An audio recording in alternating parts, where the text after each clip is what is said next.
നല്ല വചനം പേജിലൂടെ നാം പഠിച്ചുകൊണ്ടിരിക്കുന്ന വിശുദ്ധ ബൈബിളിന്റെ നിസ്തുലതയെ സംബന്ധിച്ചുള്ള പഠന പരമ്പരയുടെ 37ാമത്തെ എപ്പിസോഡിലേക്ക് എല്ലാ ബഹുമാന്യ പ്രേക്ഷകർക്കും സ്വാഗതം. ഇന്ന് നമ്മൾ പഠിക്കാൻ ആഗ്രഹിക്കുന്നത് ബൈബിൾ രാഷ്ട്രീയ മണ്ഡലത്തിൽ എപ്രകാരം നിസ്തുല്യമായിരിക്കുന്നു എന്നുള്ള വിഷയമാണ്. വിശുദ്ധ വേദപുസ്തകം സാമൂഹ്യ മണ്ഡലം, തത്വശാസ്ത്ര മണ്ഡലം, വിദ്യാഭ്യാസ മണ്ഡലം, ശാസ്ത്രമണ്ഡലം ഇവിടെയെല്ലാം നിസ്തുല്യമായ സ്വാധീനം ചെലുത്തിയിട്ടുള്ളതുപോലെ രാഷ്ട്രീയത്തിലും അതിശ്രദ്ധേയമായ സ്വാധീനം ചെലുത്തിയിട്ടുള്ള ഒരു മഹത് ഗ്രന്ഥമാണ്. രാഷ്ട്രീയ മണ്ഡലത്തിലുണ്ടായിട്ടുള്ള എല്ലാ പരിവർത്തനങ്ങൾക്കും ലോകത്തെ പ്രേരിപ്പിച്ചത് വിശുദ്ധ ബൈബിൾ ആണ് എന്ന് അതിന്റെ അനുവാചകർ വളരെ വ്യക്തമായി മനസ്സിലാക്കിയിട്ടുണ്ട്. വാസ്തവത്തില് അതാത് കാലങ്ങളിൽ രാഷ്ട്രീയക്കാരായ ആളുകൾ തങ്ങളുടെ കുഴിമാടങ്ങളിൽ മൂടിവെച്ചിരുന്ന, അതായത് അന്ധകാരത്തിൽ അടച്ചുപൂട്ടി വെച്ചിരുന്ന ബൈബിൾ മതഭ്രാന്തന്മാരായ അധികാരികളുടെയും അവരുടെ പാവകളായ ചക്രവർത്തിമാരുടെയും പൂട്ടുകൾ പൊട്ടിച്ച് പ്രൊട്ടസ്റ്റന്റ് യുഗ പുലരിയിൽ അനുവാചകരുടെ കരങ്ങളിൽ എത്തിച്ചേരുവാൻ ഇടയായി തീർന്നത് വാസ്തവത്തിൽ രാഷ്ട്രീയ മണ്ഡലത്തിലെ അതിന്റെ സ്വാധീനതയായിരുന്നു. വേദപുസ്തകത്തിന്റെ ആദ്യത്തെ ഇംഗ്ലീഷ് പരിഭാഷ, അതുവരെ പുതിയ നിയമം ഗ്രീക്കിലും പഴയ നിയമം എബ്രായ ഭാഷയിലുമായിരുന്നല്ലോ എഴുതപ്പെട്ടിരുന്നത്. എബ്രായ ഭാഷയിലും അതുപോലെ ഗ്രീക്ക് ഭാഷയിലും എഴുതപ്പെട്ടിരുന്ന വിശുദ്ധ ബൈബിളിന്റെ ആദ്യത്തെ ഇംഗ്ലീഷ് പരിഭാഷ അത് തയ്യാർ ചെയ്തത് വില്യം ടിൻഡെയിൽ എന്ന് പറയുന്ന, ജോൺ വിക്ലീഫ് എന്ന് പറയുന്ന ദേവദാസനായിരുന്നു. ജോൺ വൈക്ലീഫ് എന്നും പറയപ്പെടും.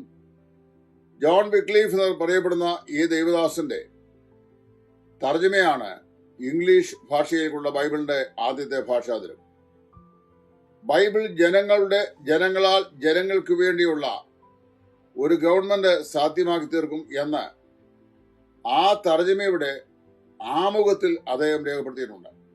എന്ന് പറഞ്ഞു കഴിഞ്ഞാൽ ബൈബിൾ ജനങ്ങളാൽ ജനങ്ങൾക്ക് വേണ്ടിയുള്ള ഒരു ഗവൺമെന്റ് സാധ്യമാക്കി തീർക്കും എന്ന് പറഞ്ഞു കഴിഞ്ഞാൽ ജനായത്ത വ്യവസ്ഥതയുള്ള ഒരു ഭരണക്രമം ഈ ഭൂമിയിൽ ഉണ്ടാകും എന്ന് ജോൺ വൈക്ലീഫ് അദ്ദേഹത്തിന്റെ ഇംഗ്ലീഷ് ബൈബിൾ ഭാഷാന്തരത്തിന്റെ ആമുഖത്തിൽ എഴുതി ചേർത്തു.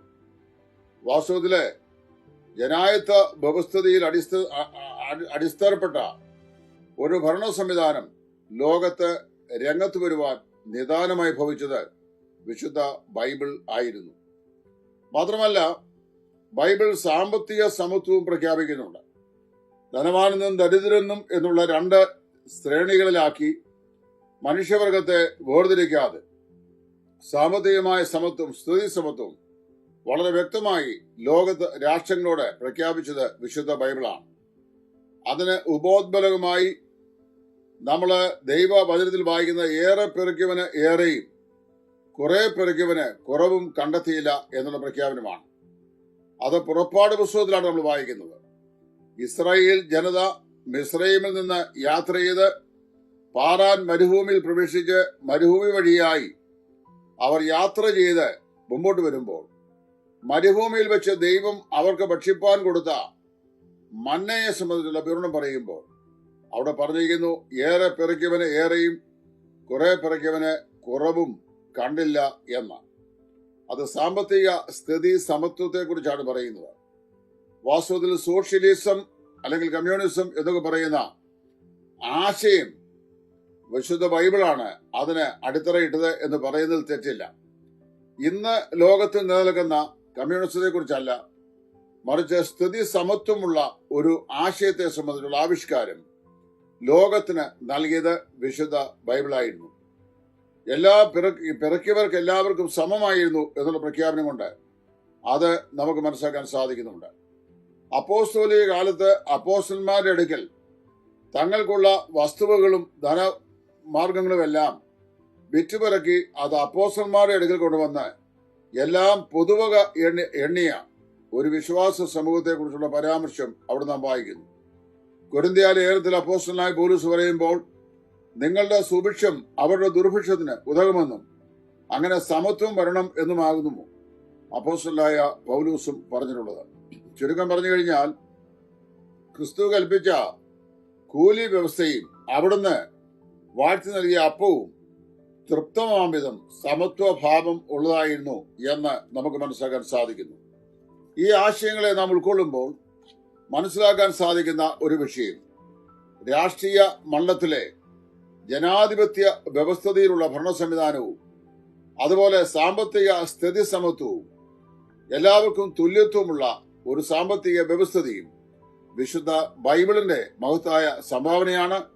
അതുകൊണ്ടാണ് ബൈബിൾ രാഷ്ട്രീയ മണ്ഡലത്തിൽ അത്യന്തം സ്വാധീനം ചെലുത്തിയിട്ടുള്ള ഒരു മഹത് ഗ്രന്ഥമാണ് എന്ന് ഞാൻ പറഞ്ഞത്. ദൈവം അനുവദിച്ചാൽ ഇതിന്റെ അടുത്ത എപ്പിസോഡിൽ മറ്റൊരു വിഷയം ബൈബിളിന്റെ സ്വാധീനത്തെ സംബന്ധിച്ച് ചിന്തിക്കുവാൻ ഇടയാകട്ടെ എന്ന് പ്രാർത്ഥിച്ചുകൊണ്ട് ഈ എപ്പിസോഡ് ഇവിടെ പര്യവസാനിപ്പിക്കുന്നു.